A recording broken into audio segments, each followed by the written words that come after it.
अस्सलाम वालेकुम रहमतुल्लाहि व बरकातहू। कुरेला में मैं चोर करता नहीं बोलता हूँ क्योंकि खराब लगता है। हमको लगता है कि पूर्वज में किसी चोर को यहाँ काट दिया होगा, इसलिए यहाँ चोर करता नाम पड़ गया होगा। फिर भी जो भी नाम है ठीक ही है कि कुरेला में हमको लगता है कि 90% आदमी को हम पहचानते हैं, चाहे जिस इसमें हो, और ज्यादातर मीडियम फैमिली से नीचे तबके के फैमिली से सबसे मेरा ताल्लुक आता। मंच में बैठे आपके वार्ड कमिश्नर साहब आजाद बाबू, आपके वार्ड के हमारे भांजा हसीब साहब, हमारे नगर पंचायत के युवा अध्यक्ष, हमारे साथ चलने वाले मेरे नेता और हमारे बख्ता टीम के हेड मेरा साहब जो चंदवा पंचायत के मेंबर भी हैं, और हमारे साथ कदम से कदम मिला करके चलने वाले चंदवा पंचायत के उप मुखिया नूर आलम साहब, बगल के पंचायत के आपका झिंझुनी पंचायत के समिति आपका जो बगल में बैठे मुखी बाबू, ये पंचायत नगर चुना है, पंचायत नगर, अच्छा, और आए हुए मुख्तार बाबू, मुदस्सिर बाबू, निहाल बाबू और नौजवान साथी मेरे साथ चलने वाले, और खास करके हमारे माँ और बहनें, युवा पीढ़ी, मैं आप लोगों का तहे दिल से शुक्रगुजार हूँ जो आप लोगों ने इतना देर तक मेरा इंतजार किया। हमने आपके बीच आया है असदुद्दीन ओवैसी साहब का सिपाही बन करके, हमने आपके बीच आया है असदुद्दीन ओवैसी साहब का सिंबल लेके, हमने आपके बीच आया है पतंग छाप का सिंबल लेके, हमने आपके बीच आया है मजलिस का सिपाही बन करके। आप लोगों ने मुझे एक बार नहीं, दो बार नहीं, तीन बार नहीं, 4 बार जिताने का काम किया है। अगर आप लोगों को मैं जिंदगी भर गुलामी करूं तो कम होगा, क्योंकि आप लोग एक बार नहीं 4 बार जिताने का काम किया है। आपने 4 बार जिताया है, इसलिए मैं नहीं कहूंगा कि मुझे हराए हैं आप, बल्कि मैं ये कहूंगा कि आप लोग असदुद्दीन ओवैसी साहब को जिताया है, हमको नहीं हराया है। आप लोग असदुद्दीन ओवैसी साहब का कैंडिडेट को जिताया है आप लोग, जिसको आप लोग जिताए हैं, जो मौजूदा विधायक है। 2010 में जब चुनाव लड़ा था तो 5000 वोट आया था। यही लालटेन साहब, यही राजद, यही तेजस्वी का पार्टी, यही लालू यादव का पार्टी से लड़ा था, तो 5000 वोट देने का काम किया था आप लोग। लेकिन इस बार 2020 में जो चुनाव लड़ा, उनको आप लोगों ने, खास करके मेरा माँ और बहनों ने रोजा रख करके भी वोट देने का काम किया।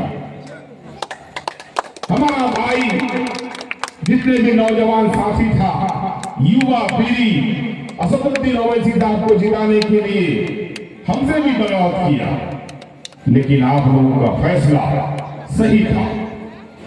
आप लोगों का फैसला को मैं सलाम करता हूं, नम आंखों से आप लोगों का सलाम को सलाम करता हूं, क्योंकि आप लोगों ने जो फैसला लिया था वो सही था। लेकिन आप लोगों के साथ वो आदमी गद्दारी कर दिया। 6 करोड़ में आप लोगों को ले जा करके लालू जी का पार्टी के पास बेचने का काम किया। 6 करोड़ में बिक्री हुआ है।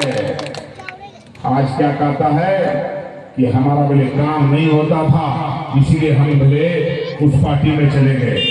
भाई साहब अख्तरुल ईमान साहब भी MIM से है, पूरे बिहार में सबसे ज्यादा काम कर रहा है।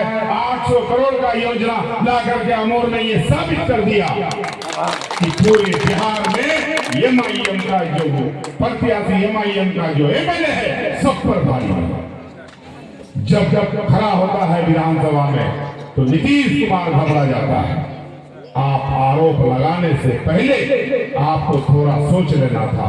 आपने आरोप लगाया कि हमारा काम नहीं होता था। आपने क्या किया? 18 महीना सरकार रहा नीतीश कुमार के साथ। तेजस्वी यादव 18 महीना सरकार में रहे। तेजस्वी यादव कहा था कि हम कोसी में एक सीमा अंचल आयोग बनाएंगे। आपने आयोग बनाया। तेजस्वी यादव जी, आप 18 महीना सरकार में रहे, आप सीमांचल आयोग का गठन करने का बात किया था, आपने क्यों नहीं किया? आपने ये भी वादा किया था कि हम 10 लाख नौकरी देंगे। आपने 10 लाख नौकरी क्या अपने स्वास्थ्य विभाग में एक भी नौकरी देने का काम नहीं किया, बल्कि यहाँ ये कर दिया कि आज स्वास्थ्य विभाग में देखिए आपका किया हुआ आज तक स्वास्थ्य केंद्र सही नहीं हुआ। आप स्वास्थ्य केंद्र जाएंगे, सदन जाएंगे तो डॉक्टर रहता है तो दवाई नहीं, दवाई रहता है तो डॉक्टर नहीं। आप इलाज करने के लिए जाइए, कोई भी जाइए, रिफर का कागज तैयार है, साइन किया भेज दो। रिफर करने के लिए सवाल होना है बिहार सरकार। अरे आपने जो सिस्टम खराब किया है स्वास्थ्य विभाग का, हमको लगता है कि कितना साल सुधरने में लगेगा। आपका मौजूदा विधायक कहता है कि जाहिर है तौसीफ आलम। अरे तौसीफ आलम खुला चैलेंज करता है कि मैट्रिक पास हमने किया है। मैट्रिक पास किया है तौसीफ आलम, लेकिन जो तुम्हारा नेता है, मैं उनसे डिग्री पूछना चाहता हूं। Tejashwi Yadav 9 class fail, 9 9 fail. अरे तुम्हारा नेता 9 फेल और मेरा नेता जो बैरिस्टर है, एक बैरिस्टर था जो महात्मा गांधी इस देश को आजाद किया। दूसरा बैरिस्टर अंबेडकर था जो जिन्होंने इस देश का संविधान को बना दिया। और तीसरा बैरिस्टर मेरा नेता है जो हिंदुस्तान में लीडरशिप करता है। आज पूरे दुनिया में 208 देश है, 208 देश में 57 देश मुस्लिम है। इस 57 देश ने ये माना है कि हिंदुस्तान में अगर कोई मुस्लिम लीडर है तो उसका नाम असदुद्दीन ओवैसी था। उन्होंने जब इंग्लैंड में स्पीच दिया अंग्रेजी में, तो अंग्रेज थर्रा गए। भारत से बीजेपी वाले, जो बीजेपी का जो सरकार है, नरेंद्र मोदी का जो सरकार है, एक प्रतिनिधि मंडल जो वर्ल्ड टूर में भेजा, नरेंद्र मोदी को मजबूरन ओवैसी साहब को हिंदुस्तान का मुस्लिम लीडर के नाम से भेजने का काम किया। मजबूरन भेजना पड़ा क्योंकि 57 मुस्लिम देश ओवैसी साहब को मुस्लिम लीडर मान चुका था। इसलिए नरेंद्र मोदी ने मजबूरी में उसको पूरा मुस्लिम नेता के तौर पर भेजने का काम किया। आप कहते हैं कि ये बीटिंग है। अरे भाई, मैं आपका पार्टी में नहीं था, मैं एमआईएम में नहीं था, मैं उस समय जांचा नहीं था, मैं उस समय परखा नहीं था, मैं उस समय ये नहीं देखा था कि वक्फ संशोधन बिल जो पारित होगा ये मुसलमान के खिलाफ है। जब हमने देखा कि वक्फ संशोधन बिल में कब्रिस्तान छीना जाएगा, मस्जिद छीना जाएगा, दरगाह छीना जाएगा, ईदगाह छीना जाएगा, जब देखा कि अकेले चिल्ला करके असदुद्दीन ओवैसी साहब नरेंद्र मोदी से लड़ रहा था, तब हमने एहसास किया। और उस दिन, जिस दिन वक्फ संशोधन बिल पारित हो रहा था, हाउस से, पार्लियामेंट से राहुल गांधी और प्रियंका गांधी गायब था। उस दिन हम अपने नजर से टीवी से देखा, हमने देखा कि भाई हम किस पार्टी में हैं। जब मेरा मुसलमान का वहां खिलाफ में बिल पारित होता है और कांग्रेस मुसलमान वोट को वोट बैंक समझता है, टिश्यू पेपर के जैसा यूज करता और फेंक देता है। आज पार्लियामेंट में जरूरत था लड़ने का, तो आज दोनों भाई बहन गायब है। हमने सोचा ना, इतना गद्दारी तो नहीं होगा। जब हम मरेंगे तो अल्लाह ताला हमसे पूछेगा कि तो तुम्हारा जात में जब ये हो रहा था, तुम्हारा मुसलमान जात पर जब अत्याचार हो रहा था, जब खिलाफ में कानून पास हो रहा था, तुम कहां था? तो हमारे पास कोई जवाब नहीं होगा, क्योंकि सबसे पहले मैं मुसलमान हूं, उसके बाद मैं एमएलए बना था। तो मेरा ईमान ही जिंदा नहीं रहेगा, मेरा मस्जिद ही नहीं बचेगा, मेरा कब्रिस्तान ही नहीं बचेगा, मेरा दरगाह ही नहीं बचेगा, मेरा ईदगाह ही नहीं बचेगा, तो हम उस पार्टी में रह के क्या करेंगे? हमने फैसला लिया, हम आहत हो गए। हमने फैसला लिया कि नहीं, मैं इस पार्टी में नहीं रहूंगा। जो मेरा लड़ाई लड़ रहा है असदुद्दीन ओवैसी, मैं उसका पार्टी में जाऊंगा। और हमने उस पार्टी का दामन थामा। हमने उसका दामन इसलिए थामा कि कम से कम कुछ तो ताकत हमारा ओवैसी साहब को मिलेगा, कुछ तो मिलेगा। जिस पार्टी से आप जीते हैं, आप क्या कहते हैं कि बोले MIM बी टीम है। मैं आपको जानकारी के लिए बोल दूं, जब बी टीम का आरोप लगा असदुद्दीन ओवैसी साहब के पास, तो मदीना में जाके कसम खाया कि मैं कसम खाता हूं कि बीजेपी से मेरा कोई रिश्ता है। मदीना में, जहां से मेरा दुनियादारी चालू होता है, मेरा ईमान चलता है, मेरा हैसियत वही है। हुजूर सल्लल्लाहु अलैहि वसल्लम का जहां कोबर है, मतलब ये है मज़ार, जहां दरगाह है, जहां खानका है, मदीना, वहां जाके कसम खाया। इसलिए हमारा ईमान जिंदा है। जब तक इस दुनिया में मुसलमान जिंदा रहेगा, जब तक ईमान रहेगा हमारा मुसलमान के अंदर, तब तक दुनिया फना नहीं हो सकता है। जिस दिन हमारा ईमान खत्म हो जाएगा, जिस दिन हमारा ईमान वाले इस दुनिया में नहीं रहेगा, दूसरे दिन ये दुनिया फना हो जाएगा। ये कुरान और हदीस में लिखा हुआ है। आज उन पर आरोप लगाते हो कि बी टीम है। अरे आज जो हैसियत दिया है, आज जो वकार दिया है, आज जो आपको इज्जत दिया है, आज जो आपका एमएलए का खिताब लगा, ये सिर्फ और सिर्फ असदुद्दीन ओवैसी साहब पाते हैं। नहीं तो आपके पास कितना वोट आया था लालू का पार्टी से? 5000। ओवैसी के नाम पर 85,000 लोग पागल होकर के, दीवाना होकर के, मेरा माँ और बहन रोजा जाकर के वोट देने का काम किया। और आपने क्या किया? 6 करोड़ में जाकर के सौदा कर लिया। बहादुरगंज विधानसभा के लोगों को आपने बेचने का काम किया है। मैं अपने माँ बहनों से कहने के लिए आया हूँ, आप लोगों को 6 करोड़ में लेके बेचा है, आप लोगों का वोट का सौदा किया है, 6 करोड़ में बेचा है। फिर से अगर दोबारा महागठबंधन के नाम पर आप जिता देंगे, क्या वैल्यू? कल 12 करोड़ में बीजेपी के पास जीत जाए, क्या वैल्यू?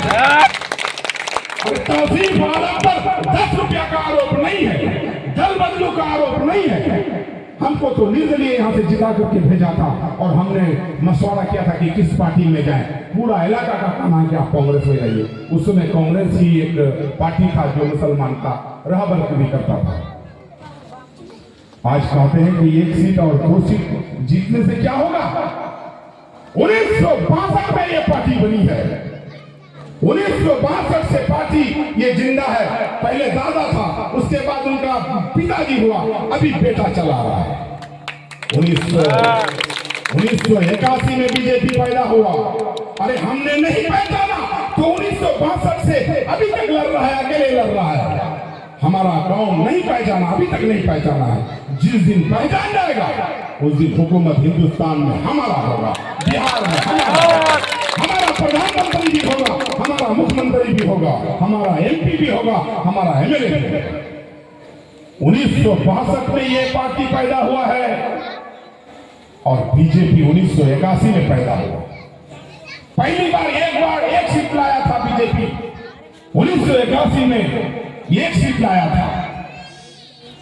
समझते समझते वो देखा कि हमारा कौम का लड़ाई बीजेपी लड़ रहा है, क्यों नहीं? ठीक किया है। बीजेपी अगर आज एक साइड लेता है तो मैं उसको वेलकम करता हूं। क्यों? क्योंकि उन्होंने देखा कि मेरा राम मंदिर बनाता है, मेरा हिंदू समाज के लिए लड़ता है, तो आज अगर एकजुट होता है तो कोई गलत नहीं करता है। हमारा काम में गलत है, हमारा काम एक होने में हम शर्म लगता है, हम लोगों को शर्मिंदगी महसूस होता है। अरे जिस दिन अपने आप को पहचान लोगे उस दिन तुम्हारा 72 MP होगा लोकसभा में, 72। तुम्हारा आबादी 18% है हिंदुस्तान में, बिहार में तुम्हारा आबादी 18% है, 87 सीट होगा, 87। जिस दिन अपने आप को हम लोग पहचान जाएंगे लोकसभा में भी आपका हुकूमत होगा और विधानसभा में भी आपका हुकूमत होगा।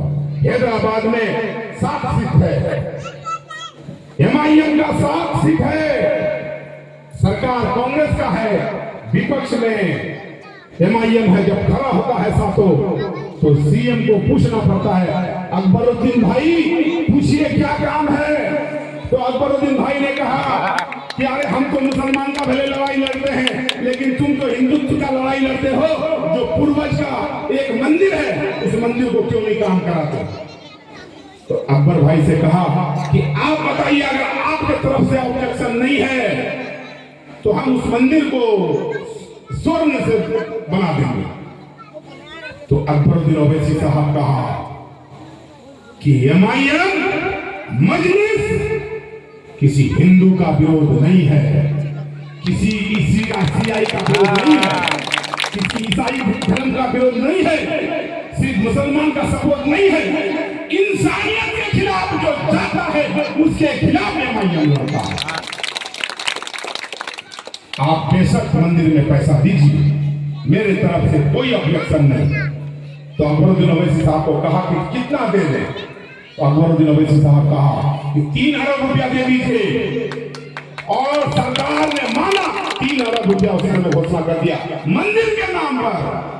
अगर कोई हिंदू भाई सुनता है तो सुने, मजलिस किसी मुसलमान का पार्टी नहीं है, इंसानियत का पार्टी है। उनका जहां लगता है कि ये काम होना चाहिए, इंसानियत के खिलाफ काम हो रहा है, उसके खिलाफ आवाज उठाता है।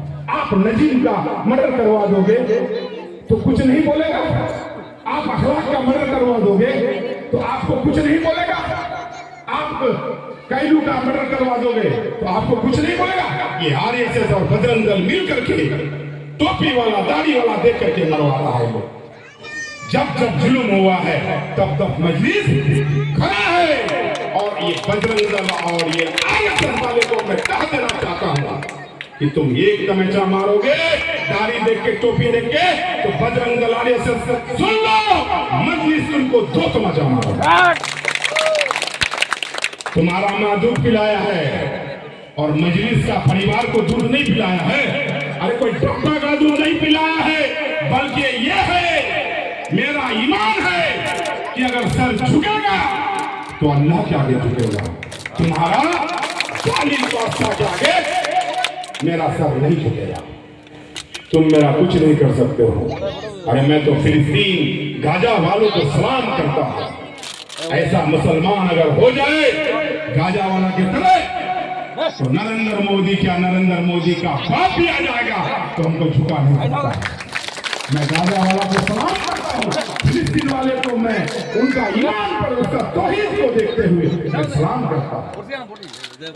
ऊपर से बम गिरता है, कोई डर नहीं है, एक ही बात बोलता है, अल्लाहु अकबर। और ये कहता है कि अगर हमारा मौत है तो कोई बचा नहीं सकता है। अगर हमारा मौत नहीं है, ये गाजा वाले का कहना है कि अगर हमारा मौत नहीं है तो इजराइल वाला परमाणु भी छोड़ेगा। तो मुझे यकीन है कि मैं नहीं मरूंगा। मेरा तौहीद है, मेरा इस्लाम यही कहता है कि मेरा ईमान अल्लाह पर झुका हुआ है। मेरा सर झुकेगा तो अल्लाह के आगे झुकेगा। इसीलिए हमारा मजलिस वाला यही कहता है कि तुम्हारा जालिम बादशाह के आगे मेरा सर नहीं झुकेगा, अगर झुकेगा तो अल्लाह के आगे झुकेगा। इसलिए मैं कह देना चाहता हूँ RSS बजरंग दल बीजेपी वाले को, तुम आग दिखाने का काम करोगे तो आंख निकाल लेंगे, हाथ बढ़ाने का काम करोगे तो हाथ काट लेंगे। और तुम अगर किसी दाढ़ी वाला टोपी वाला को देख करके अगर जानबूझ करके अगर उसका हत्या करोगे एक हत्या करोगे तो दो हत्या करोगे। क्यों डरते हो भाई? हम सब एक हो जाओ। जिस दिन एक हो जाओगे 18% 40 से मेरे आपके पास होगा बिहार में। जिस दिन एक हो जाएंगे भारत में तो 72 MP होगा। जब 72 MP होगा तो हम कोई भी कानून के खिलाफ लड़ सकते हैं। और मैं कह देना चाहता हूं, आज वक्फ संशोधन बिल लाया है, कल NRC लाया था, परसों 3 तलाक लाया था, चौथा दिन धारा 370 हटाया गया था, हिजाब का मामला लाया था। अगर इसी तरह से चुप रहे हम लोग तो आने वाला समय में हिंदू राष्ट्र से कोई नहीं लगा सकता, क्योंकि उन लोगों का एजेंडा तैयार है। अभी भी सुधर जाओ, नहीं तो बर्मा जैसा हाल होगा। इसमें आसाम में मदरसा को बंद कर दिया गया है और 72,000 परिवार का घर तोड़ करके ये कहा गया है कि ये अवैध कब्जा किया हुआ था और ये बांग्लादेशी है, जबकि बांग्लादेशी नहीं है। बांग्लादेश का बॉर्डर के पास 72,000 ये 52,000 परिवार को वहां ले आके बॉर्डर के पास रखा है। ये कौन मुख्यमंत्री है?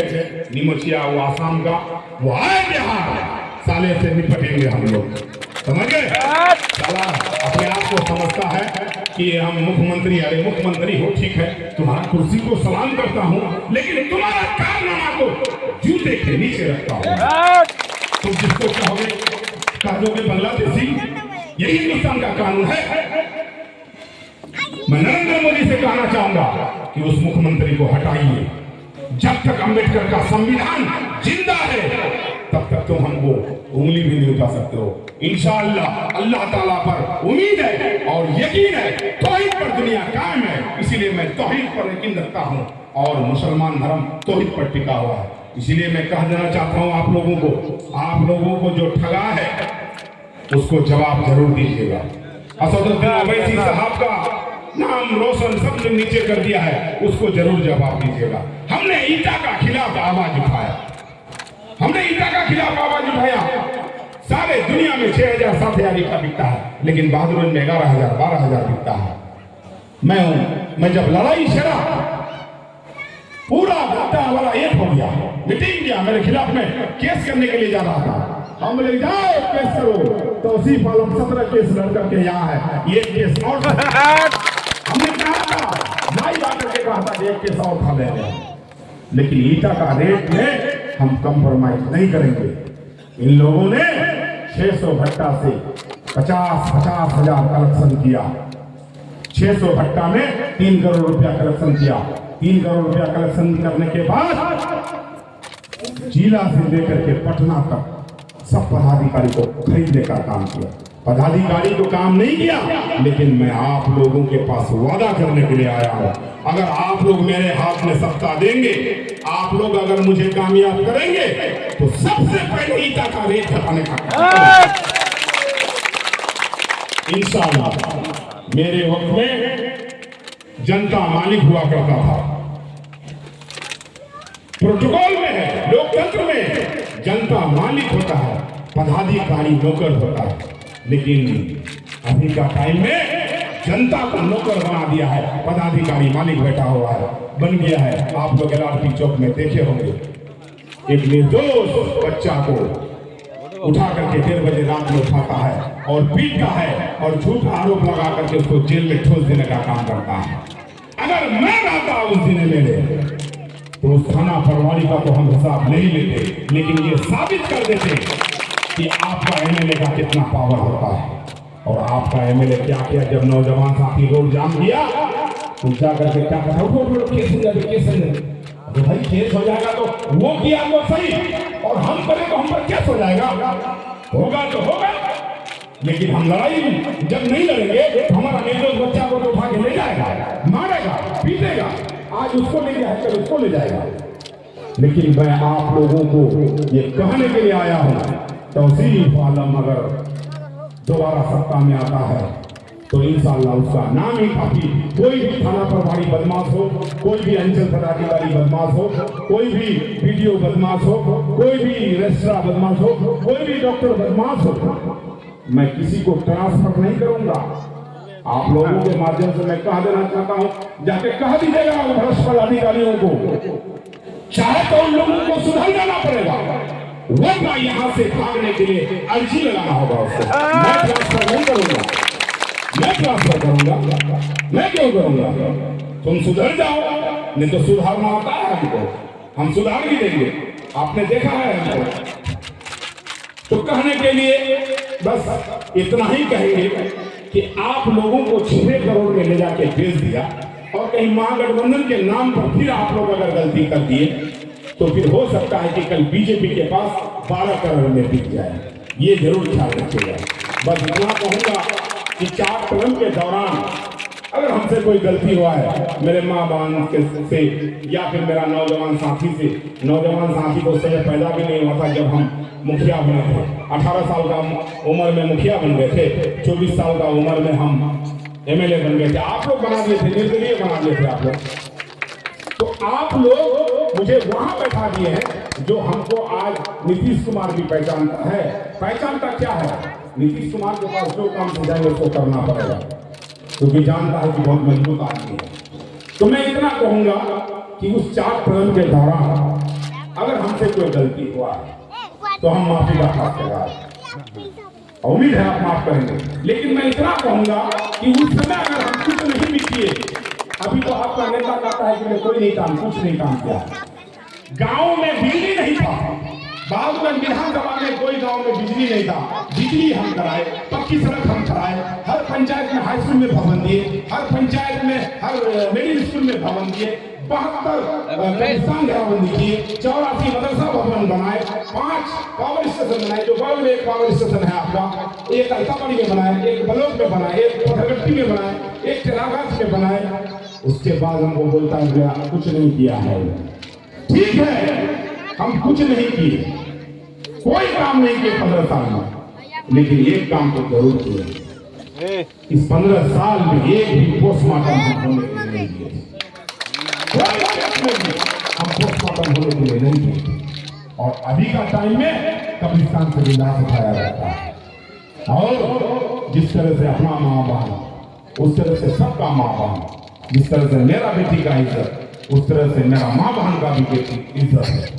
पोस्टमार्टम में सबसे पहले नंगा किया जाता है और गलत जगह में चाकू लगा करके ऊपर पेट या नक्की तक ला करके फाड़ देता है।